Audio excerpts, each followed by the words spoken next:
ஹல்லேலூயா. கர்த்தர் ரொம்ப நல்லவராயிருக்கிறார். ஹல்லேலூயா, ஹல்லேலூயா. இங்க இருக்கிறவங்க மாத்திரம் அல்லேலூயா சொல்லுங்க பார்ப்போம். ஹல்லேலூயா. கர்த்தருடைய நாமத்திற்கு மகிமை உண்டாவதாக. வேதத்திலிருந்து ஒரு வசனத்தை வாசிப்போம். 2 தீமோத்தேயின் புஸ்தகம் 4ஆம் அதிகாரம் 9வது வசனம். பவுல் தீமோத்தேக்கு எழுதினதான 2ஆம் நிருபம் 4ஆம் அதிகாரம் 9வது வசனம். நீ சீக்கிரமா என்னிடத்தில்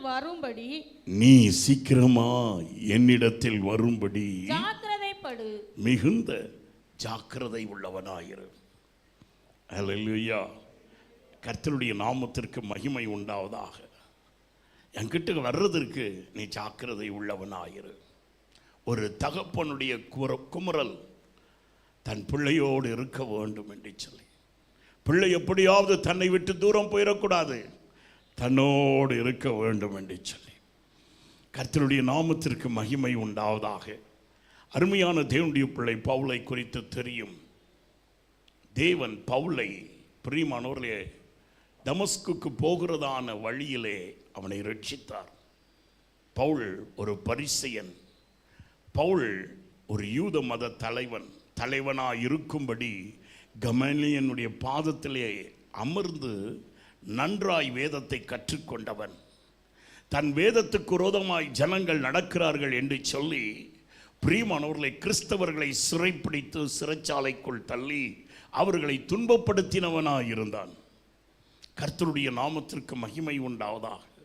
ஆனால் தமஸ்குக்கு போகிற வழியிலே அவனுடைய படிப்பும் அவனுடைய அறிவும் அவனுடைய ஞானமும் தவறு என்று கண்டுகொண்ட போது எதை விரோதமாய் அவன் செயல்பட்டு கொண்டு இருந்தானோ, யாரை துன்பப்படுத்தி கொண்டு இருந்தானோ அதுவையே அவன் பிரசங்கிக்கிறவனாய் மாறினான்.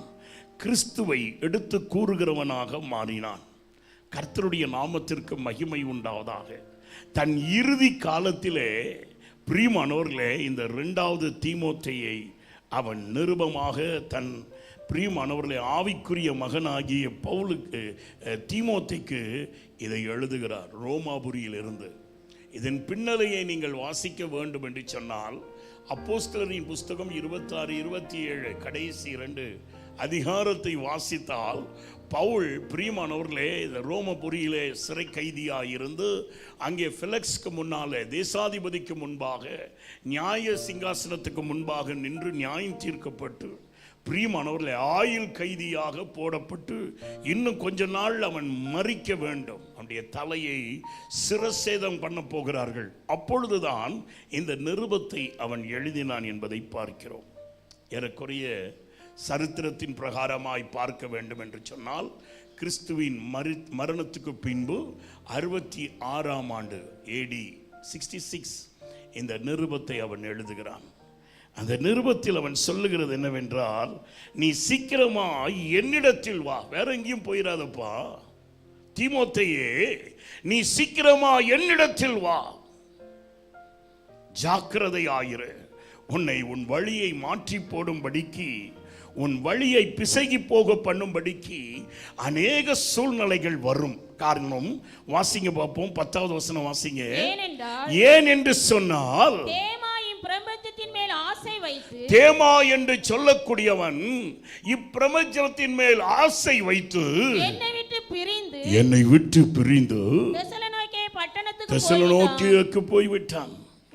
தேமா என்னை விட்டு பிரிந்து போனான். தேமா என்று சொன்னால் என்ன பிரியமானவர்களே, கவர்னர் ஆஃப் தி பீப்புள், அநேக ஜனங்களின் அதிபதியாக இருக்க வேண்டியவன். தெசலோனிக்கா என்று சொன்னால் என்ன, தவறான ஜெயம், தனக்கு தவறான ஜெயம் கிடைத்தும் அவன் பிரியமானவர்களை இந்த தேமா என்கிறவன் தேசாதிபதி என்னை விட்டு தூரம் போயிட்டார். கர்த்தருடைய நாமத்துக்கு மகிமை உண்டாவதா. கடந்த நாட்களிலும் எலெக்ஷன் நடந்தது. எலெக்ஷனில் பிரியமானவர்களே சிலருக்கு தோல்வி உண்டாயிற்று.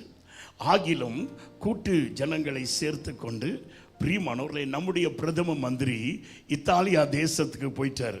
காரணம் பிரியமானவர்களே G7 என்று சொல்லி உலகத்தில் உள்ள எல்லா அதிகாரிகளும் கூடுகிறதான அந்த இடத்துக்கு போயிட்டார். கர்த்தருடைய நாமத்துக்கு மகிமை உண்டாவதாக. அவருக்கு ஜெயம் கிடைக்கல, ஆனாலும் தவறான ஜெயத்தை கொண்டுகிட்டு பிரியமானவர்களை தன்னை அதிபதியாக மாற்றி கொண்டு போய்விட்டார். தேமா என்று சொன்னால் பிரியமானவர்களை ஜனங்களின் அதிபதி. தெசலோனிக்கா என்று சொன்னால் பிரியமானவர்களை தவறான ஜெயம், ஃபால்சிலி விக்டோரியஸ். கர்த்தருடைய நாமத்திற்கு மகிமை உண்டாவதாக. பவுல் சொல்லும்போது சொல்லுகிறார், இதோ இந்த தேமான் என்கிறவன் என்னை விட்டு போய்விட்டான். அப்படி நீ இருக்காதே, நீ என்னிடத்திலே வா. உலகத்தின் ஆசையினாலே உலகத்தின் அந்தஸ்தை தேடி அவன் போய்விட்டான், நீ போயிடாத, நீ என்கிட்ட வா. கர்த்தருடைய நாமத்துக்கு மகிமை உண்டாவதாக. இதை சொல்லும்போது பவுல் எப்படிப்பட்டவராக இருந்தார்? கொஞ்சம் மேலே இருந்து நம்ம வாசிக்கலாமா? கர்த்தருடைய நாமத்துக்கு மகிமை உண்டாவதாக. பிரியமானவர்களே, ஸ்தோத்திரம். கர்த்தருடைய நாமத்துக்கு மகிமை உண்டாவதாக. 6வது வசனத்திலிருந்து வாசிக்கலாமா? அங்க வாசிக்க பார்ப்போம். ஏனென்றால் நான் இப்பொழுதே வானபலியாக வார்க்கப்பட்டு போகிறேன். நான் என் தேகத்தை விட்டு பிரியும் காலம் வந்து விட்டது. 7வது வசனம், நல்ல போராட்டத்தை போராடினேன், என் ஓட்டத்தை முடித்து விட்டேன், என் விசுவாசத்தையும் காத்துக்கொண்டேன். என் தேகத்தை விட்டு நான் பிரிகிற காலம் வந்து விட்டது. நல்ல போராட்டத்தை போராடிட்டேன், நல்ல ஓட்டத்தையும் நான் ஓடி முடிச்சிட்டேன், என் விசுவாசத்தை தவற விடாமல் காத்துக்கொண்டேன். இது முதல் எனக்காக நீதியின் கிரீடம் வைக்கப்பட்டிருக்கிறது. அப்படி என்றால் தன் அந்திய காலத்தில் சொல்லுகிறான், இப்பொழுது நீ என்னிடத்தில் வா. ஏனென்றால் தேமா இப்பிரபஞ்சத்தின் மேல் ஆசை வைத்து என்னை விட்டு தூரம் போய்விட்டான். இன்னொரு மனிதனை பாருங்க, ஏறக்குறைய பிரியமானவர்களை இந்த இன்னைக்கு பதவி பிரமாணம் கடந்த வாரத்தில் பிரியமானவர்களை 71 பேர் எடுத்தாங்களாம். அப்படி பவுலுக்கு கூட 70 பேர் இருந்தாங்களாம். கர்த்தருடைய நாமம். இது வசனத்தை தியானிக்கும் போது இப்போ இருக்கிற சிச்சுவேஷனையும் அப்பத்தையும் கொஞ்சம் நான் அதை கம்பேர் பண்ணி பார்த்தேன். கர்த்தருடைய நாமத்துக்கு மகிமை உண்டாவது. ஏறக்குறைய 70 பேர் பவுலோடு இருந்தாங்க, ஆனால் ஒருத்தர் கூட கடைசியில் இல்லை. அதான் இங்கே பவுல் சொல்லுகிறார். பிரியமானவர்கள், அநேகர் ஆவிக்குரிய ஓட்டத்தில் ஓடுறதுக்கு ஆரம்பிப்பாங்க, ஆனால் முடிக்கிறது கொஞ்சம் பேர் தான். கானானில் இருந்து எகிப்தில் இருந்து 6 லட்சம் புருஷர்கள் தங்களுடைய ஓட்டத்தை ஆரம்பித்தார்கள், முடித்தது 2 பேர் தான். நம்முடைய விசுவாசம் கலாத்தியருக்கு பவுல் எழுதும்போது சொல்லுகிறார், நீங்கள் ஆவியிலே தொடங்கினீர்கள், நீங்கள் மாம்சத்தில் முடிக்கிறவர்களாக இருக்காதீர்கள். கர்த்தருடைய நாமத்துக்கு மகிமை உண்டாவதாக. தேமா உலகத்தின் ஆசையினாலே அவன் தெசலோனிக்கு நம்பி ஓடி போனான். அது ஜெயம் அல்ல, தவறான ஜெயத்துக்குள்ள அவன் ஓடி போனான். அடுத்தது வாசிங்க பாப்போம். 9வது வசனம், நீ சீக்கிரமா என்னிடத்தில் வரும்படி. ஸ்தோத்திரம். 10வது வசனம் வாசிங்க. ஏனென்றால் தேமா இப்பிரபஞ்சத்தின் மேல் ஆசை வைத்து என்னை விட்டு பிரிந்து தெசலோனிக்கே பட்டணத்துக்கு போய்விட்டான். கிரேஸ்கே என்று சொல்லக்கூடியவன் கலாத்திய நாட்டுக்குள்ளே போய்விட்டான். அல்லேலூயா. கிரேஸ்கே என்று சொன்னால் அருமையான தேவனுடைய பிள்ளையே, வேதவசனம் சொல்லுது, இந்த கிரேஸ்கே வளர்ந்தவன். பவுல் ஊழியத்தை செய்யும் போது அவனோட இணைந்து ஆவிக்குரிய ஜீவியத்தில் பவுலுக்கு ஒத்தாசையாக இருந்து உடன் ஊழியனாக இருந்து எல்லாவற்றிலும் அவனோடு இருந்து செயல்பட்டவன் கிரேஸ்கே. But he has gone to Galatia. அவர் கலாத்தியருக்கு போய்விட்டார். கலாத்தியர் என்கிற வார்த்தை கல்லி என்கிறதான வார்த்தையிலிருந்து வருகிறது. கல்லி என்கிறதான வார்த்தைக்கு பொருள் என்னவென்றால் நேரோ, பெரிய கட்டடங்கள் 2 உண்டு, இல்லாவிட்டால் பாதை, குறுகலான பாதைக்குள் கடந்து சென்று விட்டான்.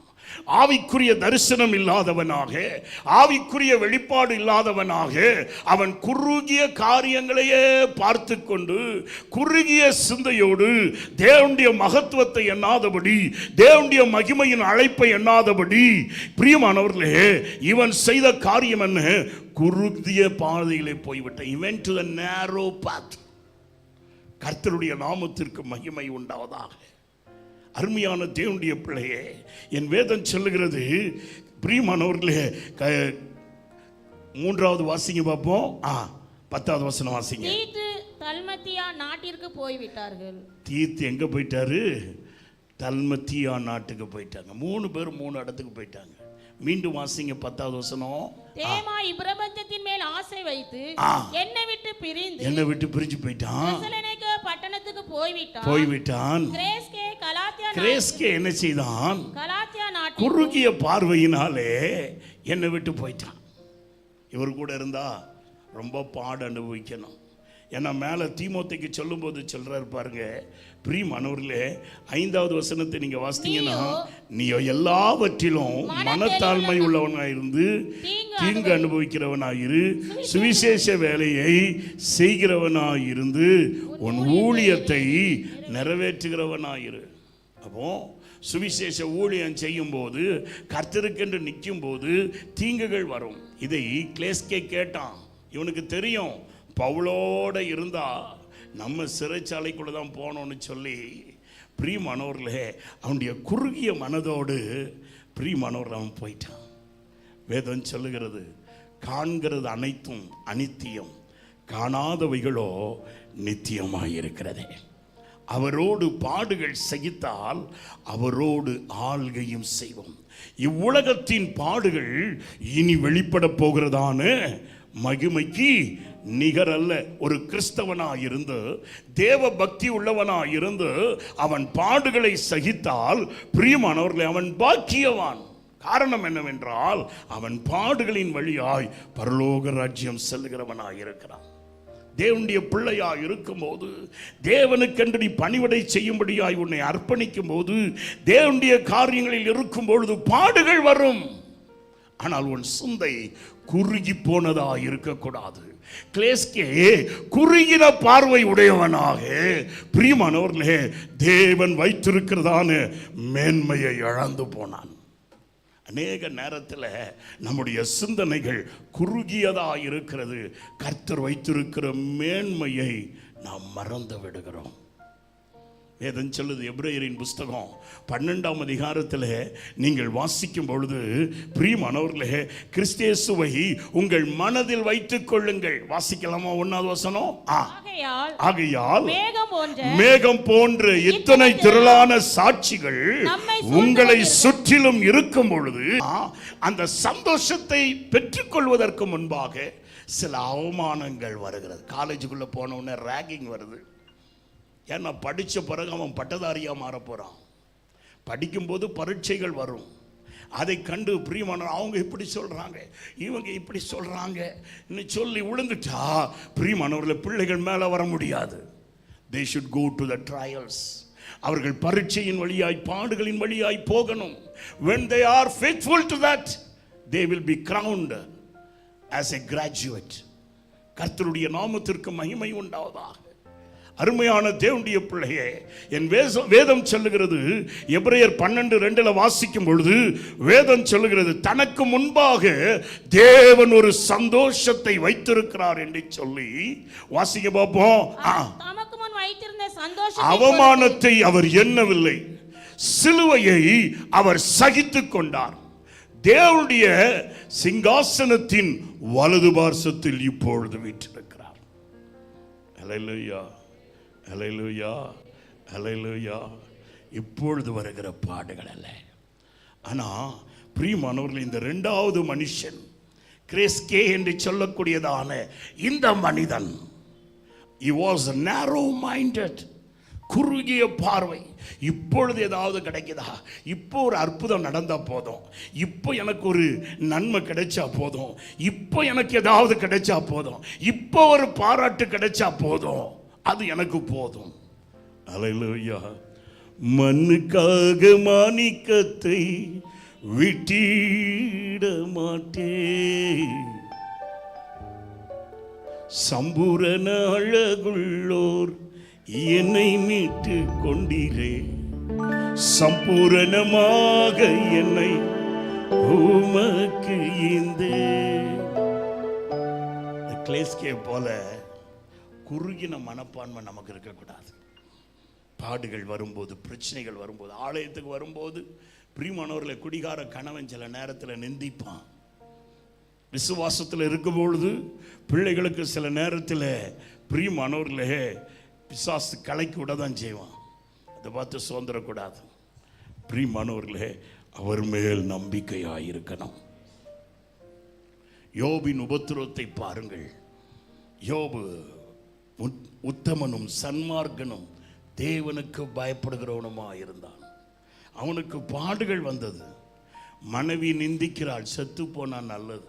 பெரிய நஷ்டம் வருகிறது, ஒருவருக்கும் வரக்கூடாத ஒரு பெரிய அழிவின் நஷ்டம் வருகிறது. அதிலெல்லாம் நிற்கிறார். சொல்லுகிறார், என்னை இந்த சூழ்நிலையிலிருந்து மீட்கிறவர் உயிரோடு இருக்கிறார். இல்லையா? சூழ்நிலைகள் ஒருபோதும் நிரந்தரம் அல்ல. கர்த்தருடைய மீட்பு நமக்கு நிச்சயம் உண்டு. அல்லேலூயா. சூழ்நிலை ஒருபோதும் நம்மளை மேற்கொள்ள விட மாட்டார். சூழ்நிலை தற்காலிகமானது. சூழ்நிலை தற்காலிகமானது. கர்த்தருடைய நாமத்துக்கு மகிமை உண்டாவதாக. பரீட்சை எழுதுகிற பிள்ளைகளுக்கு எவ்வளோ நேரம் எக்ஸாமினேஷன் ஹாலில் உட்காரணும்னு சொல்லி, அவன் பரவாயில்ல எக்ஸாமினேஷன் ஹாலில் காலையிலேயே போயிட்டு ராத்திரி வரைக்கும் உட்காரலாமான்னா உட்கார விட மாட்டாங்க. யாராவது அப்படி உட்காந்துருக்கீங்களா? காலையில் 7 மணிக்கு போயிட்டு ராத்திரி 7 மணி வரைக்கும் எக்ஸாமினேஷன் ஹாலில் உட்காந்துருக்கீங்களா? விரட்டி விட்டுருவாங்க. போக மாட்டேன்னா வெளியே போலீஸ் நிற்பான். போலீஸை தூக்கி வெளியே விட்டுருவாங்க. பரீட்சைகள் நிரந்தரம் அல்ல, தற்காலிகமானது. ஆனால் அதற்கு பின்பாக வருகிறதான அந்த கிராஜுவேஷன், அந்த பிரியமானவர்களே, அந்த உயர்வு, அந்த பாஸ் என்கிறதான அந்த ரிசல்ட் நம்ம கீழே வைக்காது, நம்முடைய தரத்தை மேலே கொண்டு போயிடும். அது இவன் அறியவில்லை. இவனுடைய சிந்தை குறுகினதா இருந்தபடியாலே பவுலை விட்டு தூரம் போயிட்டு. அதுதான் 10வது வசனத்தில் வாசிக்கிறோம். ஏனென்றால் நீ சீக்கிரமாக என்னிடத்தில் வர ஜாக்கிரதையாயிரு. இன்னைக்கு நிறைய பேர் தேவனோடு இருப்பதற்கு முடியவில்லை. ஆனபடியால் தான் பவுல் சொல்லும் போது சொல்லுகிறார், நீ என்னிடத்தில் வருவதற்கு ஜாக்கிரதையாயிரு. ஏனென்றால் தேமான் இப்பிரபஞ்சத்தின் ஆசையினால என்னை விட்டு என்ன செய்துட்டான்? தூர போயிட்டான். வாசிங்க, அடுத்தது வாசிங்க பாப்போம். தெசலோனிக்கே பட்டணத்துக்கு போய்விட்டான். தெசலோனிக்கே பட்டணத்துக்கு போய்விட்டான். கிரேஸ்கே கலாத்தியா நாட்டிற்கும் அவன் நாட்டுக்கு போயிட்டான். தீத்து தல்மத்தியா நாட்டுக்கு போய்விட்டான். தீத்து எங்க போயிட்டான்? தல்மத்தியா நாட்டுக்கு போய்விட்டான். கர்த்தருடைய நாமத்துக்கு மகிமை உண்டாவதாக. தீத்துவை பிரியமானவர்களே, எபேசு பட்டணத்தில் ஒரு அதிகாரியா இல்லாவிட்டால் சபையை நடத்துகிற போதகனாய் வைத்திருந்தார். ஆனால் அவன் அதை விட்டு விட்டான்.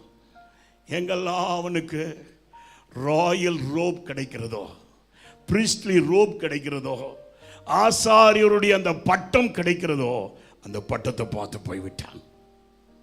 கர்த்தருடைய நாமத்துக்கு மகிமை உண்டாவதாக. தீத்து என்றால் நர்ஸ் என்ற அர்த்தம், பராமரிக்கிறவன் என்ற அர்த்தம், உதவி செய்கிறவன் என்ற அர்த்தம், உடன் நிற்கிறவன் என்ற அர்த்தம். கர்த்தருடைய நாமத்திற்கு மகிமை உண்டாவதாக. கலாத்தியர் பிரியமானவர்களை பவுல் எழுதும்போது சொல்லுகிறார், தீத்து வந்ததினால் எனக்கு ஆறுதல் இருந்தது என்று சொல்லுகிறார். ஆனால் இங்க பார்க்கும்போது தீத்துவும் என்னை விட்டு போய்விட்டார். ஆனபடியாலே நீயோ மற்றவர்களைப் போல இருக்காதே. கர்த்தருடைய நாமத்துக்கு மகிமை உண்டாவதாக. சில நேரத்தில் நம்முடைய வாழ்க்கையிலும் பிரியமானவர்களை சில தனிமைகள் உண்டாகிறதா இருக்கிறது. எல்லாம் நம்மளை விட்டு போனது போல இருக்கு. பவுல் சொல்லுகிறார், லூக்கா என்னை விட்டு போகலை. Is a light tower. எல்லா இருள்களின் மத்தியிலும், எல்லா கைவிடப்பட்டதான சமயத்திலும் ஒரு சின்ன வெளிச்சத்தை கர்த்தர் நமக்காக வைத்திருப்பார். அல்லேலூயா. கர்த்தருடைய நாமத்துக்கு மகிமை உண்டாவதாக. பவுல் அதுதான் சொல்லுகிறார், நீ சீக்கிரமாய் என்னிடத்தில் வந்து சேர்கிறவனாயிரு. ஏன்னா பவுல் தன்னோடு இருந்தவர்களை குறித்து சாட்சி கொடுக்கிறார். பிலிப்பியர் 4:3 நீங்க வாசித்தீங்கன்னா அங்க சாட்சி கொடுக்கிறார். கிளெமெத் என்னோடு இருந்தார், அவர் என்னுடைய உடன் வேலைக்காரன் ஆனபடியாலே ஜீவ புஸ்தகத்தில் அவருடைய பேர் எழுதப்பட்டிருக்கிறது. என்னோடு அவன் உடன் வேலை செய்கிறபடியாலே, தேவனுடைய ராஜ்யத்திற்காக தன் கழுத்தை கொடுக்கிறவனா இருக்கிறபடியாலே அவனுடைய பெயரை நான் தேவன் ஜீவ புஸ்தகத்தில் எழுதி வைத்திருக்கிறார். இன்னொருவரை குறித்து சொல்லுகிறார், கர்த்தருடைய நாமத்துக்கு மகிமை உண்டாவதாக. பிரியமானவர்களை, பிலிப்பு சபையை குறித்து சொல்லுகிறார், நான் மெக்கதோனியாவுக்கு போயிருந்த போது நீங்கள் ஒருவர் தான் என்னோடு கூட இருந்தீர்கள், சுவிசேஷம் செய்யும்படியாக எனக்கு உதவி செய்தவர்களாயிருந்தீர்கள். வாசிக்கலாமா? பிலிப்பியர்கள் நிருபம் 4ஆம் அதிகாரம், கர்த்தருடைய நாமத்துக்கு மகிமை உண்டாவதாக, 4ஆம் அதிகாரம் 6வது ஸ்தோத்திரம், 16வது வசனமா வாசிங்க. நான் தெசலோனிக்கேயாவில் இருந்தபோது என் குறைச்சலெல்லாம் நீக்கும்படி நீங்கள் 2 தரம் ஆமா, நீங்க தான் 2-3 வாட்டி எனக்கு அனுப்பி எனக்கு உதவியா இருந்தீங்க. அல்லேலூயா. ஆமா, நீங்க எனக்கு அனுப்பி எனக்கு உதவியா இருந்தீங்க. ஆனபடியாலே 19வது வசனத்தில் சொல்லுகிறார், என் தேவன் தம்முடைய ஐஸ்வர்யத்தின் மகிமையினாலே உங்கள் குறைகள் எல்லாம் என்ன செய்வாரு? நிறைவாக்குவார். கர்த்தருடைய நாமத்துக்கு மகிமை உண்டாவதாக. அப்போ பவுல் தன்னோடு இருக்கிறவர்களை கர்த்தர் வெறுமையா விட மாட்டார். எலியாவோடு எலிசா இருக்கும் பொழுது ரெட்டிப்பான வல்லமை அவனுக்கு இறங்கும். கர்த்தருடைய நாமத்துக்கு மகிமை உண்டாவதாக. தேவனுடைய ஊழியக்காரனோடு ஒருவன் இசைந்து இருக்கும் பொழுது அவன் வறுமைக்குள் போக மாட்டான், தரித்திரத்துக்குள் போக மாட்டான், நஷ்டத்துக்குள் போக மாட்டான், சேதத்துக்குள் போக மாட்டான். அவனுக்கு நன்மைகள் உண்டாகும். பிரியமானவர்களே, லூக்கா எழுதின சுவிசேஷம் 15ஆம் அதிகாரம் 31வது வசனத்தை நீங்கள் வாசித்தால் அந்த தகப்பன் சொல்லுகிறார், நீ எப்பொழுது என்னோடு இருக்கிறபடியால் என்னுடையதெல்லாம் உன்னுடையது. இந்த தகப்பனை பரலோகத்தின் தகப்பனுக்கு ஒப்பிட்டு இயேசுவானவர் இந்த ஓமையை சொல்லுகிறார். கர்த்தருடைய நாமத்துக்கு மகிமை உண்டாவதா. தேவனோடு இருக்கிறதுனாலே நமக்கு என்ன நன்மைகள் உண்டாகும், தேவனோடு இருக்கிறதுனாலே நம்முடைய ஜீவியத்தில் என்ன மாறுதல் வரும். இன்னைக்கு காலையில கர்த்தர் சொல்லுகிறார், பிரியமானவர்களே, நீ என்னிடத்தில் வருவதற்கு ஜாக்கிரதை உள்ளவனாயிரு. அன்று அந்த இளைய மகன் தன் இஷ்டப்படி வாழ்ந்தால் வாழ்ந்து விடலாம் என்று சொல்லி தூர தேசத்துக்கு போயிட்டான். ஆனால் திரும்பி வரும் பொழுது பிரியமானவர்களே, அந்த தகப்பன் ஏற்றுக்கொண்டான். அதே குமரல் தான் இந்த வசனத்தின் மூலமாய் இக்காலை வேளையிலே கர்த்தர் உன்னிடத்தில் சொல்லுகிறார், தேமானை போல நீ இருக்காதே, தீத்துவை போல நீ இருக்காதே, நீயோ என்னிடத்தில் வருவதற்கு தீவிரமாயிரு, ஜாக்கிரதை உள்ளவனாயிரு. காரணம் என்னவென்றால், நீ என்னிடத்தில் வருவாய் என்று சொன்னால் எனக்குரியதெல்லாம் உனக்கு நான் தருவேன். தாவீது சொல்லும்போது விதமாய் சொல்லுகிறார். சங்கீதம் 73ஆம் சங்கீதம் 27-28 வாசித்தால் அங்கே நாம் பார்க்கிறோம், உம்மை விட்டு தூரமா போறவர்கள் நாசம் அடைவார்கள். 28வது வசனத்தை வாசிங்க. எனக்கோ தாவீது சொல்லுகிறான், தாவீது ஒரு தீர்மானம் எடுக்கிறான், எனக்கோ என் தேவனை அண்டிக் கொண்டு இருப்பதே நலம். காரணம் என்ன? நான் அவருடைய கிரியைகள் எல்லாம் என்ன செய்வேன்? சொல்லி வரும்படி தம்முடைய கிரியையை செய்வார். ஆண்டவரே நீ அண்டிக் கொண்டு இருப்பாய் என்று சொன்னால் அவர் உன்னை வெறுமையா விட மாட்டாருங்க. உனக்கு வேண்டிய தம்முடைய கிரியைகளை நடப்பிப்பார், தம்முடைய செயல்களை நடப்பிப்பார், தம்முடைய கிரியைகளை உனக்கு வெளிப்படுத்துவார். தாவீது சொல்லுகிறான், எனக்கோ என் தேவனை அண்டிக் கொண்டு இருப்பதே நலமான காரியம். காரணம் என்னவென்றால், அவரை நான் அண்டிக்கொண்டே இருப்பேன் என்று சொன்னால் என்னுடைய வாழ்க்கையிலே அவர் கிரியைகளை செய்வார். அவர் கிரியைகளை செய்கிறதை நான் அவரை நம்பியிருக்கிறபடியால் அதை நான் விளங்க பண்ணுகிறவனாயிருப்பேன். அல்லேலூயா. கர்த்தருடைய நாமத்திற்கு மகிமை உண்டாவதாக. சங்கீதம் 57:1 வாசிக்கும் பொழுது தாவீது சொல்லுகிறார், வாசிங்க. எனக்கு இறங்கும் தேவனே, எனக்கு இறங்கும், உம்மை என் ஆத்துமா அண்டிக் கொள்ளுகிறது. உம்மையே என் ஆத்துமா அண்டிக் கொண்டிருக்கிறது. விக்கினங்கள் கடந்து போகும் மட்டும், விக்கினங்கள் கடந்து போகும் மட்டும் உமது செட்டைகளின் நிழலிலே நான் உம்முடைய செட்டையின் நிழலிலே வந்தடைவேன். எனக்காக யாவையும் காரணம் நீர் ஒருவரே எனக்காக யாவையும் செய்து முடிக்கிறவர். எத்தனை பேர் அப்படி சொல்லலாம்? என் ஆத்துமா உம்மை அண்டிக் கொண்டு இருக்கிறது ஆண்டவரே, நீரே எனக்காக யாவையும் செய்து முடிக்கிறவர். ஹல்லேலூயா. விக்னங்கள் மனிதனுடைய வாழ்க்கையிலே வரும், கடந்து போகும். ஜுரம் வரும், கடந்து போகும். பலவீனம் வரும், கடந்து போகும். அது நிரந்தரம் அல்ல. போராட்டங்கள் வரும், கடந்து போகும். கர்த்தருடைய நாமத்துக்கு மகிமை உண்டாவதாக. தாவீது சொல்லுகிறான், நீர் எனக்காக யாவையும் செய்து முடிக்கிறவர். ஆனபடியால் என் ஆத்துமா உம்மையே அண்டிக் கொண்டிருக்கிறது. போராட்டங்கள், பிரச்சனைகள் வரும் பொழுது நான் உம்மை விட்டு அகன்று போக மாட்டேன். கர்த்தருடைய நாமத்துக்கு மகிமை உண்டாவதாக. வாசிங்க சங்கீதம் 57:3 வாசிங்க பாப்போம். என்னை விழுங்க பார்க்கிறதான மனிதர்கள் என்னை நிந்திக்கையில் அவர் பரலோகத்திலிருந்து எனக்கு வேண்டிய ஒத்தாசையை கொடுப்பார். அவர் தம்முடைய கிருபையையும் சத்தியத்தையும் எனக்காக அனுப்புவார். அல்லேலூயா. கர்த்தருடைய நாமத்துக்கு மகிமை உண்டாவதாக. உன் ஆத்துமா கர்த்தரை அண்டிக் கொள்ள வேண்டும். உலகத்தை அல்ல, உலகத்தில் உள்ள மனுஷர்களை அல்ல. நம்ம வாசித்ததான 118ஆம் சங்கீதத்தில் வாசிக்கும் பொழுது பிரியமானவர்களை சங்கீதக்காரர் சொல்லுகிறார், எனக்கு அனுகூலம் பண்ணுகிறவர்கள் நடுவிலே கர்த்தர் என் பட்சத்தில் இருக்கிறார். கர்த்தர் என் பட்சத்தில் இருக்கும் பொழுது மனுஷன் எனக்கு என்ன செய்ய முடியும்? அல்லேலூயா. ஆனபடியாலே நெருக்கங்கள் வரும், விக்னங்கள் வரும், போராட்டங்கள் வரும், மனசோர்வுகள் வரும். ஆனால் நம்முடைய ஆத்துமா கர்த்தரையே அண்டிக் கொண்டிருக்கணும். பவுல் அதான் கூப்பிடுகிறார், நீ சீக்கிரமா என்னிடத்தில் வருவதற்கு ஜாக்கிரதையாயிரு. Don't go astray from me. He is the only resource to support you in the time of trials. போராட்டங்கள், பிரச்சனைகள் வரும் பொழுது அவர் ஒருவரே உன்னை பாதுகாக்க வல்லமை உள்ளவராய் இருக்கிறார். ஆனபடியாலே தாவீது சொல்லுகிறான், விக்னங்கள் கடந்து போகும் மட்டும் உம்முடைய சட்டைக்குள்ளே நான் கடந்து வருவேன். ஆண்டவரே, உம்முடைய சட்டையின் அடிவாரத்தில் நான் வந்து அடைக்கலம் புகுந்து கொள்வேன்.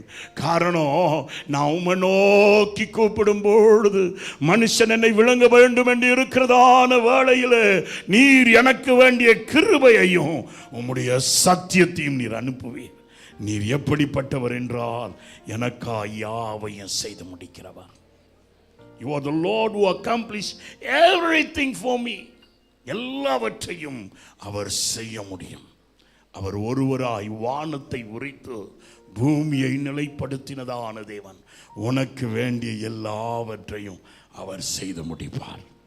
நீயோ உன் ஆத்துமாவோ ஆண்டவர் அண்டிக் கொள்ளணும். சில நேரத்தில் கோயிலுக்கு வர்றோம், நம்ம மனசு பரவமாதி எங்கெல்லாமோ சுத்துதுங்க. கர்த்தருடைய நாமத்துக்கு மகிமை உண்டாவதாக. 2 ராஜாக்களின் புஸ்தகம் 18ஆம் அதிகாரம் 31வது வசனத்தை பகுதியை நாம் வாசிக்கும் போது பார்க்கிறோம். இஸ்ரவேல் ஜனங்களுக்கு விரோதமாக, பிரியமானவர்கள் எருசலேமுக்கு விரோதமாக, யூதா ஜனங்களுக்கு விரோதமாக எசேக்கியேல் ராஜா இருந்ததான காலத்திலே அசீரியர்கள் படையெடுத்து வருகிறார்கள். படையெடுத்து வந்து பிரியமானவர்களே ரப்சாஹிம் இவ்விதமாய் சொல்லுகிறார். என்ன சொல்றார்? வாசிங்க பாப்போம். 31. நீங்கள் என்னோட ராசியாகி காணிக்கையோட என்னிடத்தில் வாருங்கள். என்கிட்ட காணிக்கை கொடுங்க. ஏன்னா எசேக்கியேல் ராஜா ஒரு தவறு செய்தான். அந்த தவறு என்ன? பிரியமானவர்களே, இந்த அசீரியர்கள் படையெடுத்து வந்தபோது தன்னுடைய ஆலயத்திற்கு கொடுக்க வேண்டிய அந்த வெள்ளியையும் பொன்னையும் எடுத்து, தன் அரண்மனையில் இருக்கிற பொன்னையும் வெள்ளியை எடுத்து அவன் இவனுக்கு கொடுத்து விட்டான், செனாப்சரிக்கு கொடுத்து விட்டான். தேசத்தை அந்த சேனாதிபதிக்கு இவன் கொடுத்தபடியாலே இப்பொழுது பிரியமானவர்களே அங்குள்ள ராஜாவும் வந்து விட்டான், செனகரிப்பும் வந்துட்டான். கர்த்தருடைய நாமத்துக்கு மகிமை உண்டாவதாக. பிரியமானவர்களே, இப்போ 3 பேரும் நின்று சொல்றாங்க, நீங்க இனி என்ன செய்யாதீங்க, எசேக்கியேலுடைய வார்த்தையை நம்பாதீங்க, எங்க கிட்ட நீங்க ஒப்புரவாகுங்க. வாசிங்க 31வது வசனம். நீங்கள் என்னோடு ராசியாகி காணிக்கையோடு என்கிட்ட வாங்க, நான் வந்து உங்களை தேசத்துக்கு ஒப்பான தானியம், நீங்க இருக்கிறதான அந்த நித்திய தேசம் நீங்க எதிர்பார்த்து கொண்டு இருக்கிறதான நித்திய தேசத்துக்கு ஒப்பான இன்னொரு தேசத்தை நான் உண்டாக்கி வச்சிருக்கிறேன். நீங்க கடைசி காலத்துல கர்த்தர் வருவார், பரலோகத்துக்கு கொண்டு போவார்னா பாடுறீங்க. அப்படி அல்ல. இப்பவுமே நான் ஒரு தேசத்தை உங்களுக்காக வச்சிருக்கிறேன். அங்க ஒப்பனையான அப்பத்தை நான் கொடுப்பேன். அங்க இருக்கிற தானியத்துக்கு ஒப்பனையான தானியத்தை கொடுப்பேன். அங்க இருக்கிற திராட்சரசத்துக்கு ஒப்பான திராட்சரசத்தையும் கொடுப்பேன். ஹல்லேலூயா. சில இடத்துல அப்படிதான் கூப்பிடுறாங்க. உங்க சபையில எப்படி கம்யூனியன் கொடுக்குறாங்களோ அதே கம்யூனியன் நாங்க கொடுக்கிறோம். உங்க சபையில எப்படி கர்த்தருடைய வார்த்தையை பேசுறாங்களோ அதே வார்த்தையை நாங்களும் பேசுகிறோம். அதுக்கு ஒப்பான தானியத்தையும் அதற்கு ஒப்பான அப்பத்தையும் அதற்கு ஒப்பான திராட்சரசத்தையும் உங்களுக்கு நான் தருகிறேன். மாத்திரமல்ல, இங்கே நீங்கள் வரும் பொழுது வாசிங்க பாப்போம் 32வது வசனம். அவனவன் தன் தன் திராட்சை செடியின் கனியையும் தன் தன் அத்திமரத்தின் கனியையும் அவனுக்கு நான் திராட்சை செடி கொடுப்பேன், அத்திமரத்தை கொடுப்பேன், அப்புறம் அவனுக்கு கனத்தை கொடுப்பேன். இவ்விதமாய் நீங்கள் சாகாமல் பிழைப்பீர்கள். நீங்க செத்து போக மாட்டீங்க, பிழைச்சிருப்பீங்க. ஏவாள்கிட்ட சொன்ன அதே வார்த்தை, நீ சாக மாட்டா, பிழைச்சிருப்பாய். அதே வார்த்தையை இங்க பிரியமானவர்களே சென்னகிரிப்பு சொல்லுகிற, நீங்க சாக மாட்டீங்க, பிழைச்சிடுவீங்க, வாழ்க்கையில பிழைச்சிருவீங்க. என்னிடத்தில் வாருங்கள். கீழே வாசிங்க பாப்போம். கர்த்தர் நம்மை தப்புவிப்பார் என்று உங்களை போதனை செய்ய. ஆமா, எசேக்கியேல் பிரசங்கம் பண்ணுகிறார். என்ன பிரசங்கம் பண்ணுகிறார்? மனுஷன் அல்ல, கர்த்தர் ஒருவரே உங்களை காப்பாற்றுகிறார். அவர்கிட்ட ஜெபம் பண்ணுங்க, அவர் உங்களுக்கு வேண்டிய யாவையும் செய்து முடிப்பார் என்று எசேக்கியேல் சொல்லிக் கொண்டு இருக்கிறார். நீங்க கர்த்தர் விடுவிப்பார் என்று எசேக்கியேல் போதனை பண்றாங்கல்ல, அதை நீங்க நம்பாதீங்க. we should work for ourselves. நம்ம தான் நம்மளை காப்பாத்தணுங்க. இல்லையா? எசேக்கியேல் பைத்தியக்காரன் மாதிரி. நீங்க ஆண்டவர்கிட்ட ஜெபம் பண்ணுங்க, ஆலயத்துக்கு போங்க, தேவன் மேல நம்பிக்கை வைங்க, கர்த்தருடைய நாமத்திற்கு மகிமை உண்டாவதாக. To talk positively. வேதத்தில் அநேக வார்த்தைகள் கொடுக்கப்பட்டிருக்கிறது, ஆனால் அந்த வார்த்தையினால் ஒரு வல்லமையும் இல்லை. நீங்க என்னிடத்தில் வாருங்கள். சென்னகிரிப்பு சொல்லுகிறார். சென்னகிரிப்பு என்று சொன்ன பிரியமானவர்களே, ரெப்சாகிம் சொல்லுகிறார். ரெப்சாகிம் என்று சொன்னால் கப் பேரர், குடிக்க வைக்கிறவன். அல்லேலூயா. போதை, உலகத்தின் போதையை கொடுக்கிறதான பாபிலோன். நீங்க என்னிடத்தில் வாருங்கள். ஆனா பிரியமானவர்களே, எசேக்கியேலுடைய வார்த்தையை நம்பாதீங்க. இதை கேட்ட உடனே 19 அதிகாரம் 1வது வசனம் சொல்லுது, 2 ராஜாக்கள் 19:1. இதை கேட்ட உடனே பிரியமானவர்களே, எசேக்கியேல் ராஜா தன் வஸ்திரத்தை கிழித்து கொண்டு கர்த்தருடைய ஆலயத்துக்கு முன்னால போய் அனுப்பின கடிதத்தை எல்லாம் திருப்பி வைத்து ஆண்டவரை நோக்கி ஜெபித்தான்.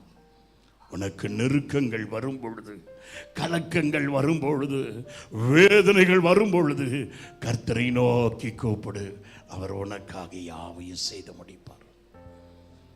அல்லேலூயா. சிலவங்க பேசுறது ரொம்ப கரெக்டா இருந்தது போலதான் இருக்கும். சாத்தான் அப்படிதான் கரெக்டா தான் பேசுறான் பாருங்க. உங்க தேசத்துக்கு ஒப்பான தேசத்தை கொடுப்பேன், உங்க கம்யூனியனை போல உங்களுக்கு வேண்டிய திராட்சை ரசத்தையும் அப்பத்தையும் நான் கொடுப்பேன், உங்களுக்கு வேண்டியது அதுக்கு நிகராகவே கொடுப்பேன். அது மாத்திரமல்ல, உங்களுக்கு சொந்த தோட்டத்தையே வச்சு கொடுப்பேன். உலகத்தின் செல்வம் அவருடைய செல்வத்துக்கு நிகராகாது. கர்த்தருடைய நாமத்திற்கு மகிமை உண்டாவதாக. என் வேத வசனம் சொல்லுகிறது. அருமையான தேவனுடைய பிள்ளையே, நீங்க எசேக்கியேலையோ அவன் வழிபடுகிறதான தேவனையோ நம்பாதீங்க. அவன் உங்களை தப்புவிக்க மாட்டான். அப்படிதானே சொல்லுது. கடைசி சென்டென்ஸ் வாசிங்க பார்ப்போம். 32வது வசனம் கடைசி. உங்களை போதனை செய்ய எசேக்கியாவுக்கு செவி கொடாதிருங்கள். அவனுக்கு செவி கொடுக்காதீங்க. ஏதன் சொல்லுது, எசேக்கியேல் கர்த்தருடைய சமூகத்துல போய் ஜெபித்தார். ஜெபித்ததினால் நடந்த காரியம் என்ன? 35வது வசனம் சொல்லுது, கர்த்தர் அந்த ராத்திரியில ஒரு தூதனை அனுப்பினார். மனுஷனுடைய ஆக்ரோஷங்கள் வெள்ளத்தை போல் உன்னை விழுங்கிவிட வேண்டும் என்று வரும்பொழுது நீ கர்த்தரையே சார்ந்திருந்தால், உன்னுடைய ஆத்துமா ஆண்டவரையே அண்டி இருந்தால், அவர் உன்னை வருகிற எல்லா பெரு வெள்ளத்திலிருந்து உன்னை விலக்கி காக்கிறவராயிருப்பார். அதை தான் சங்கீதம் 57:3 வாசிக்கிறோம். வாசிங்க 3வது வசனம். என்னை விழுங்க பார்க்கிறவன் என்னை நிந்திக்கையில் அவர் பரலோகத்திலிருந்து எனக்கு ஒத்தாசை அனுப்பி என்னை ரட்சிப்பார். தேவன் தம்முடைய கிருபையையும் சத்தியத்தையும் எனக்காக அனுப்புவார். அல்லேலூயா. வலது கையை உயர்த்தி சொல்லுங்க பார்ப்போம். என் தேவன் என்னை ரட்சிப்பார், தம்முடைய கிருபையையும் சத்தியத்தை எனக்காக அனுப்புவார். என் ஆத்துமாவே விக்னகங்கள் கடந்து போகும் மட்டும் நீ கர்த்தரையே அண்டிக்கொள். அல்லேலூயா. கர்த்தருடைய நாமத்திற்கு மகிமை உண்டாவதாக. சங்கீதம் 2:3 சொல்லுகிறது. வாசிங்க பார்ப்போம். ஏசியா 2:3 வாசிங்க பார்ப்போம். ஏசியா தீர்க்க தரிசன புஸ்தகம் 2:3. திரளான ஜனங்கள்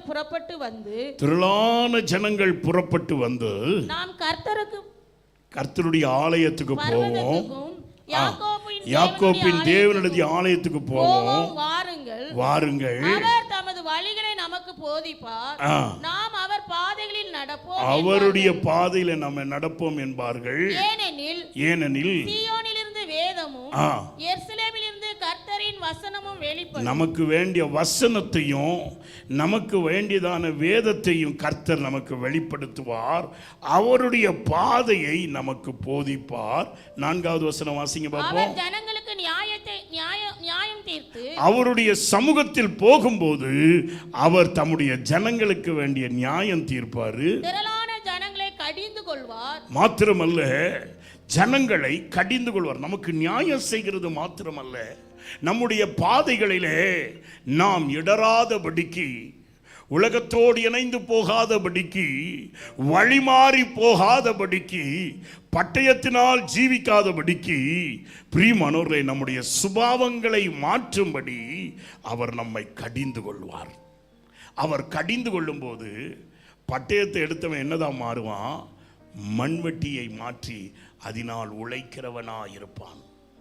ஈட்டியை பிடித்து கொண்டு இருக்கிறவன் அதை அரிவாளாய் மாற்றி, பிரியமானவர்களே, அறுவடை செய்கிறவனாய் மாற்றுவான்.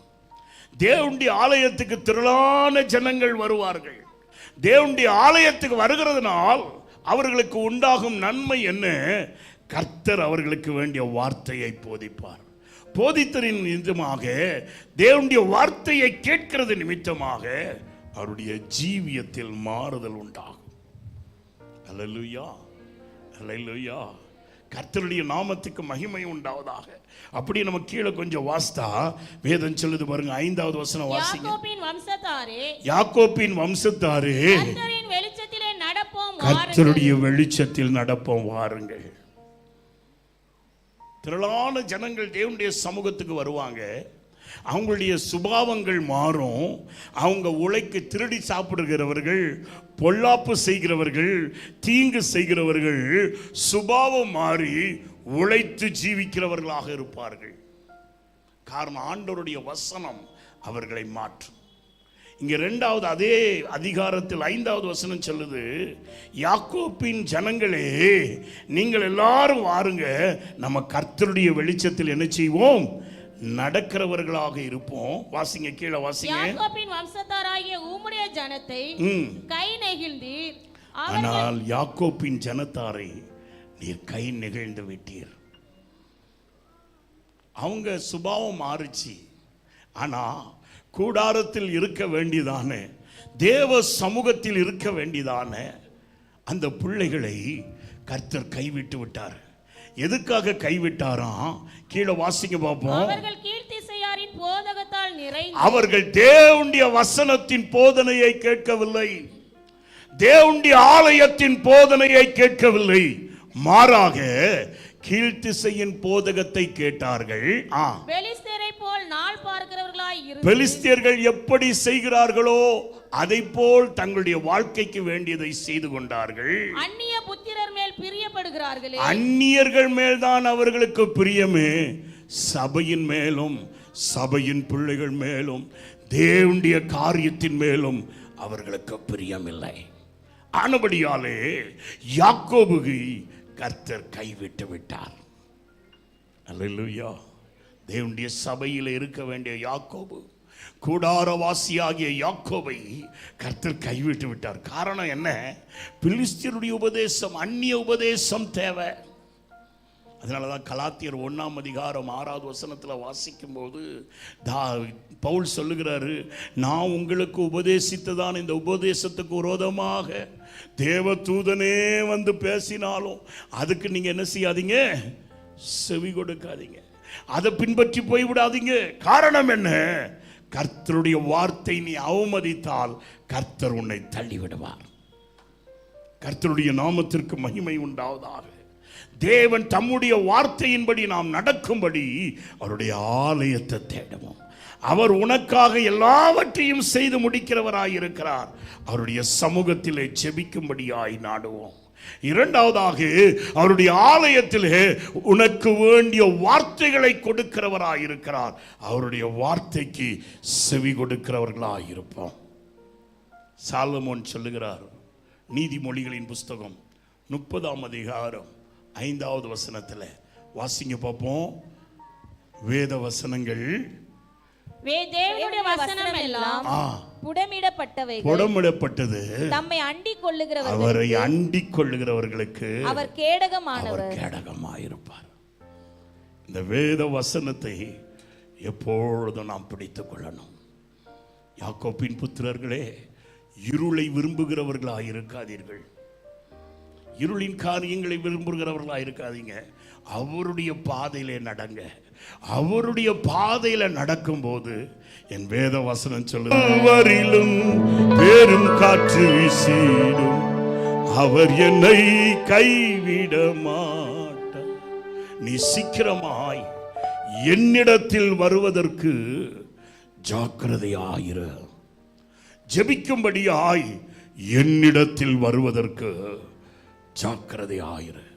பவுல் ரோமருக்கு எழுதும்போது 15:31 வாசிக்கும் பொழுது பவுல் சொல்லுகிறார், நீங்க என்னோட ஸ்தோத்திரம் 15:32 நாம் வாசிக்கும் போது 32:33 நீங்கள் தேவனை நோக்கி செய்யும் ஜெபங்களில், நீங்கள் தேவனை நோக்கி செய்யும் ஜெபங்களில் நான் போராடுவது போல, நாம் போராடுகிறது போல நீங்களும் என்னோட கூட போராட வேண்டும். போராடினவங்க.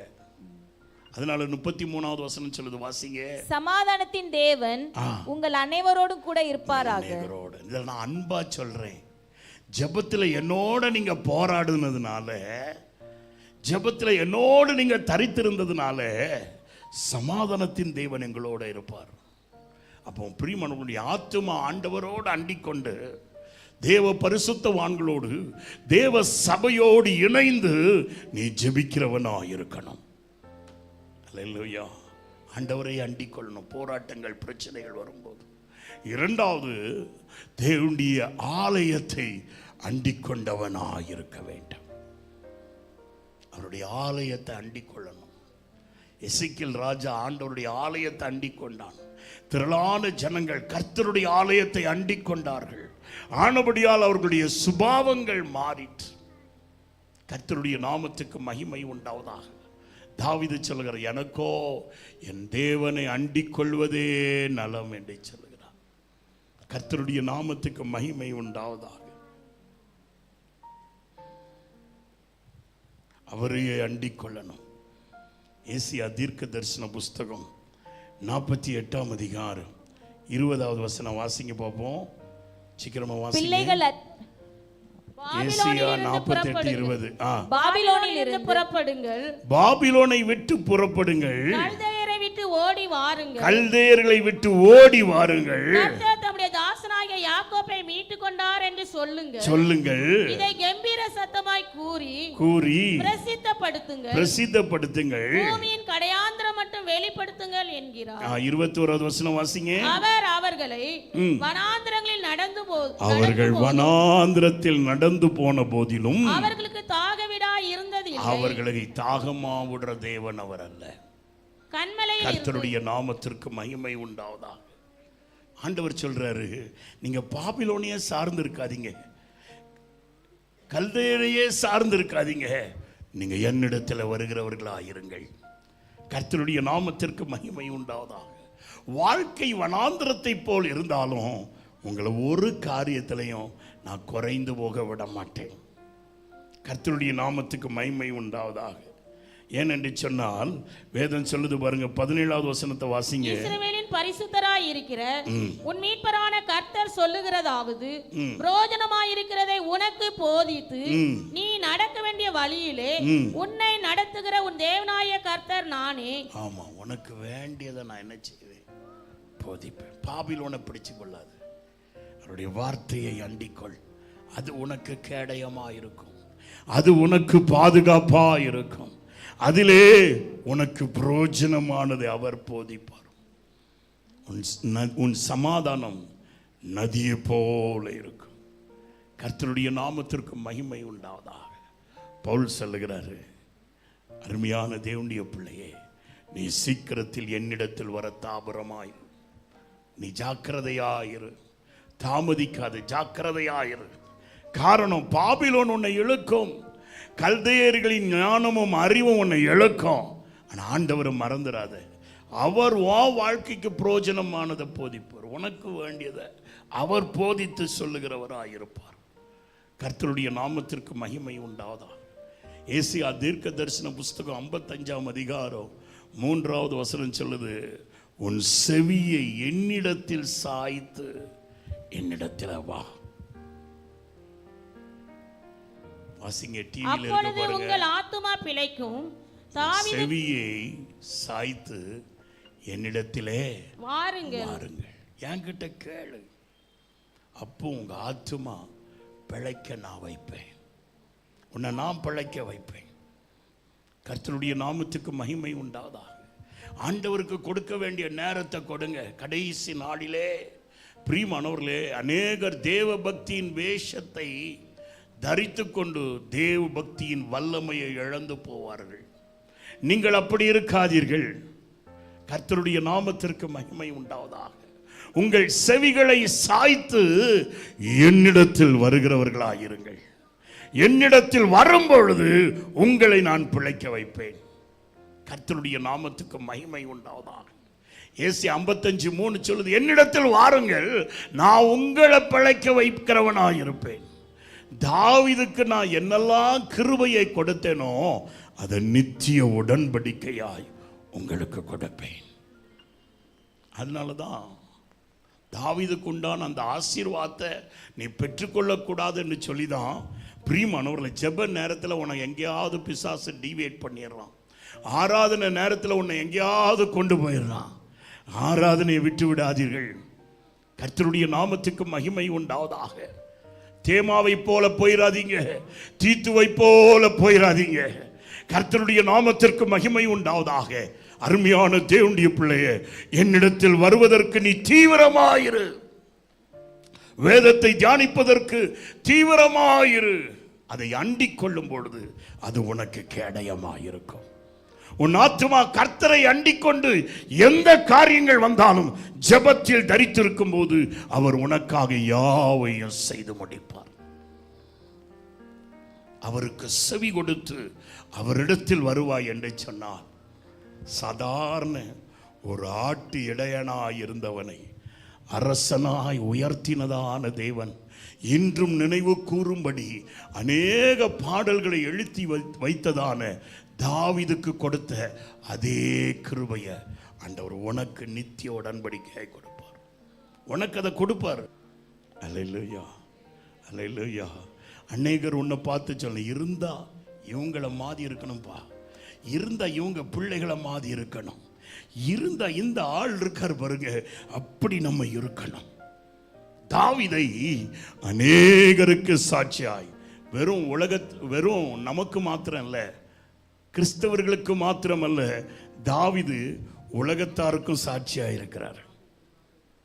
தாவீதை தெரியாத ஆட்கள் இல்லை, யூதர்களுக்கும் தாவீது சாட்சியாய் இருக்கிறான், இஸ்லாமியர்களுக்கும் தாவீது சாட்சியாய் இருக்கிறான். காரணம் என்ன? தேவன் அவனுக்கு கொடுத்த கிருபை. அந்த கிருபையை எப்படி பெற்றுக்கொண்டான்? அவன் கர்த்தருக்கு செவி கொடுக்கிறவனாயிருந்து அவருடைய இருதயத்துக்கு ஏற்றவனா மாறிட்டான். இன்னைக்கு காலையில பவுல் அதான் சொல்லுகிறாரு, நீ என்னிடத்தில் வருவதற்கு, என் வேதத்தை கை கொள்ளுவதற்கு, அருமையான தேவனுடைய பிள்ளையே, என்னுடைய ஆலயத்தை தேடி வருவதற்கு, நீ பக்தி செலுத்தும்படிக்கு வேற காரியத்தில் நீ டீவியேட் ஆயிராத, என்னிடத்தில் நீ தேடி வருகிறவனாயிரு. அப்பொழுது பிழைப்பாய், உன் ஆத்துமா பிழைக்கும். தாவீது கருளின எல்லா கிருபைகளையும் நான் நித்திய உடன்படிக்கையாக கொடுத்துட்டு எடுத்துறது இல்லை, உடன்படிக்கை பண்ணி உன்னோட நான் அதை வைக்கிறேன். I will make an agreement with you. கர்த்தருடைய நாமத்துக்கு மகிமை உண்டாவதாக. இதிலிருந்து டீவியேட் ஆகிறதுக்கு தான் சில நேரத்தில் நம்முடைய செல்ஃப், நம்முடைய சுய நீதிகள், நம்முடைய சுய மனதுகள், நமக்குள் பலரும் போடுகிறதான வார்த்தைகள் கர்த்தரை விட்டு நம்மளை பிரிச்சுட்டு போயிடும். நம்முடைய சுய எண்ணம் ஆண்டவர் விட்டு பிரிச்சுட்டு போயிடும். நம்முடைய சுய யோசனை ஆண்டவர் விட்டு பிரிச்சுட்டு போயிடும். நம்முடைய உறவினர்களுடைய உறவுகள் நம்மை விட்டு பிடிச்சிடும். நம்முடைய நன்மையின் ஆலோசனை நம்மளை ஆண்டவர் விட்டு பிரிச்சிடும். ஆண்டவர் விட்டு எதுவும் பிரிக்கக்கூடாது. ஆண்டவருக்குள்ளே நிலைச்சு நிற்கணும். கர்த்தருடைய நாமத்துக்கு மகிமை உண்டாவதாக. அவருக்குள் நிலைச்சிருக்கும் போது நித்திய கிருபையை நமக்கு தருவார். தாவீதை ஒரு சாட்சியா இன்னைக்கு உலகத்துக்கு உயர்த்தி வச்சது போல உன்னையும் உன் குடும்பத்தையும் கர்த்தர் உயர்த்தி வச்சிருவார். It's not the circumstances or the work which you do. நீ செய்கிற வேலை எல்லாம் உன்னை உயர்த்துவது, கர்த்தருடைய கிருபை தான் உன்னை உயர்த்தும். ஹல்லேலூயா. தாவீது திறமையான ஆள் அல்ல. அவன் இருந்ததான இடத்துல மிலிட்டரியில் கூட கேன்சல் பண்ணிட்டான். அண்ணன்மாருங்களெல்லாம் மிலிட்டரியில் சேர்த்துட்டாங்க, இவனை கேன்சல் பண்ணிட்டாங்க. அவன் ரொம்ப பிரியமானவர்களே வலுவு படைத்தவன் அல்ல. கர்த்தருடைய நாமத்துக்கு மகிமை உண்டாவதாக. ஒரு ஆடை மேய்த்தவன். சங்கீதத்தில் எழுதும்போது சொல்லுகிறாரு, நான் கரவலாடு பின்னாலேயே சுத்திட்டு இருந்தவன். ஆனால் அவன் ஆண்டவர் உயர்த்தினார். உங்களை உயர்த்த மாட்டாரா? உங்களுக்கு அந்த கிருபையை கொடுக்க மாட்டாரா? உங்களை தலைவனா உயர்த்த மாட்டாரா? உங்களை சாட்சியாய் நிறுத்த மாட்டாரா? என் வேதம் சொல்லுது, ஏசி 55:4 பிரியமானவர்களே, அவனை சாட்சியாய் நிறுத்தி, அடுத்தது வாசிங்க, ஜனங்களுக்கு தலைவராகவும், ஜனங்களுக்கு I made him a team leader. அநேகருக்கு சொல்லி கொடுக்கும்படியாக அவனை ஒரு லீடராக நான் வைத்துட்டேன். இல்லையா? மற்றவங்களுக்கு சலாம் அடிச்சுக்கிட்டே இருக்கிறதல்ல, உனக்கு சலாம் அடிக்கும்படியாய் கர்த்தர் உன்னை உயர்த்திடுவார்.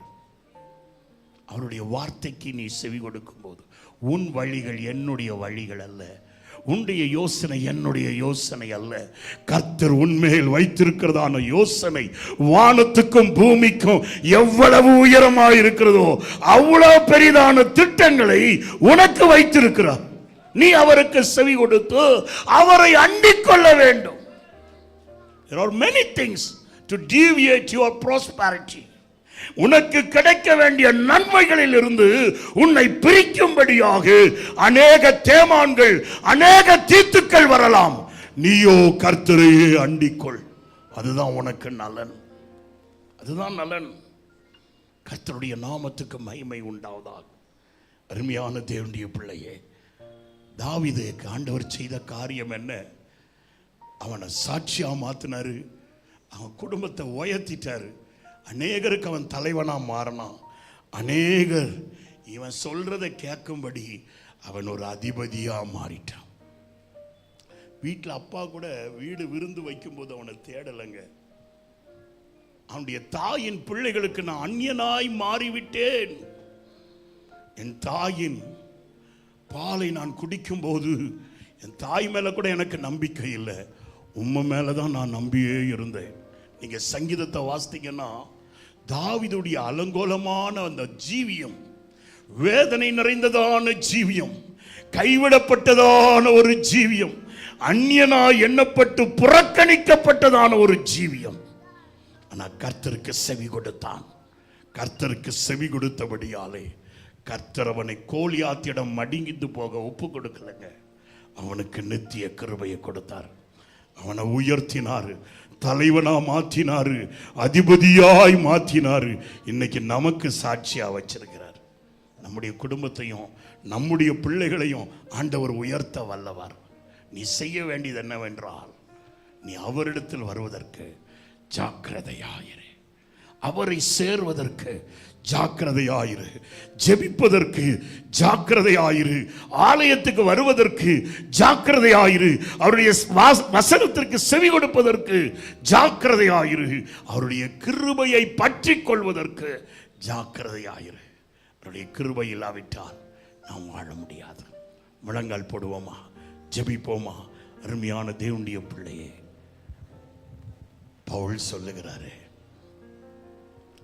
நான் நல்ல போராட்டத்தை போராடிட்டேன், என் ஓட்டத்தை முடிச்சிட்டேன், என் விசுவாசத்தெல்லாம் காத்துக்கொண்டேன். இப்போ தீமோத்தியே, மற்றவர்கள் எல்லாம் என்னை விட்டு போயிட்டாங்க, நீ என்னிடத்தில் வருவதற்கு ஜாக்கிரதையாயிரு. உலகம் அக்கிரமம் நிறைந்தது, உலகம் வஞ்சனை நிறைந்தது, உலகம் பொல்லாப்பு நிறைந்தது. ஏதேன் தோட்டத்திலே எவ்விதமாய் சர்ப்பமானது நயவசனிப்பினாலே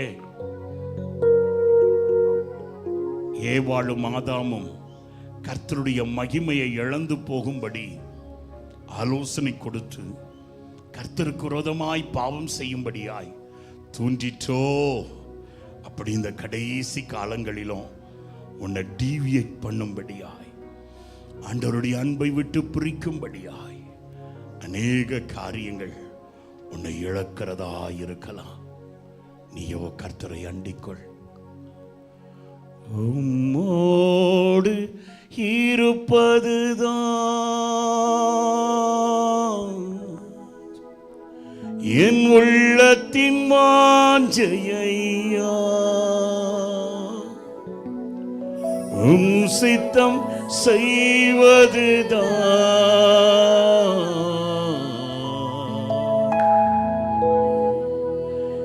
இதயத்தின் ஏக்கமையா. எத்தனை பேரு ஆண்டவர் அண்டிக் கொள்ளணும்னு விரும்புறீங்க? ஆண்டவர் சொல்றாரு, அவர்களைப் போல நீ இருக்காத, நீ என்னிடத்தில் வருவதற்கு ஜாக்கிரதையாயிரு. கர்த்தருடைய காரியத்தில் அவ அஜாக்கிரதையா இருக்காதே, அசதியா இருக்காதே, வெதுவெதுப்பா இருக்காதே. வெதுவெதுப்பா இருந்தா துப்பிடுவேன். அசதியா இருந்தா இழந்து போவ. நீ ஜாக்கிரதை உள்ளவனாயிரு. என்னிடத்தில் வருவதற்கு, என் காரியங்களை கற்றுக்கொள்வதற்கு, என்னோடு இசைந்திருப்பதற்கு நீ ஜாக்கிரதையாயிரு. உம்மோடு இருப்பதுதான்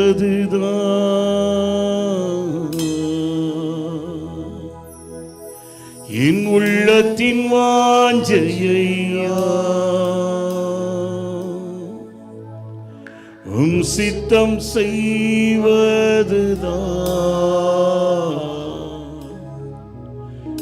இதயத்தின் ஏக்கமையா. எத்தனை பேர் கைகளை உயர்த்தி ஏசப்பாட்ட இந்த 6வது மாசம் 16ஆம் தேதி சொல்ல போறீங்க, ஆண்டவரே, எனக்கோ உம்முடைய ஆலயத்தை அண்டிக் கொண்டிருப்பதே நலன். ஆண்டவரே, உம்முடைய வேதத்தை அண்டிக் கொண்டிருப்பதே நலன். தாவீது கருளின் அந்த கிருபையை என மேலும் என் பிள்ளைங்க மேலையும் அருளும்படியாக என் செவிகள், என் இருதயம் உம்மையே அண்டிக் கொண்டிருப்பதுதான் நலன். ஆண்டவரே, கையை வைத்து செல்லுவையா. எனக்காக யாவையும் செய்பவரே, செய்து முடிப்பவரே, எனக்காக யாவையும் செய்பவரே, செய்து முடிப்பவரே, என் பாரங்கள் என் சுமைகள், என் பாரங்கள் என் சுமைகள் உம்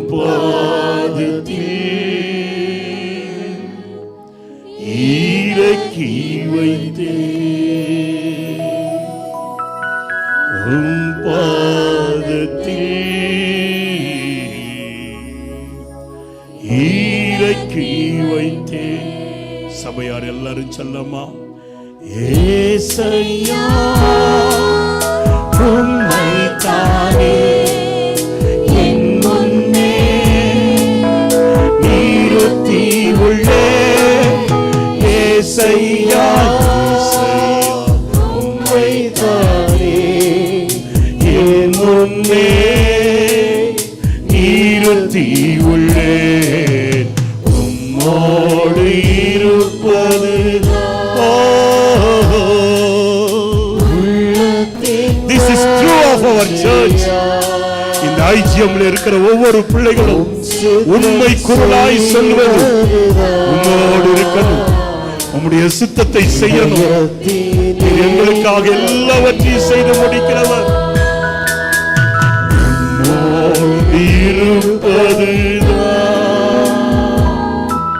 எங்கள் உள்ளத்தின் வாஞ்சையா,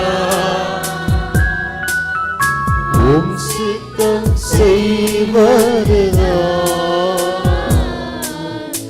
இதயத்தின் ஏக்கமையா. நாங்கள் உம் சித்தம் செய்வதுதான் எங்கள் இதயத்தின் ஏக்கமையா.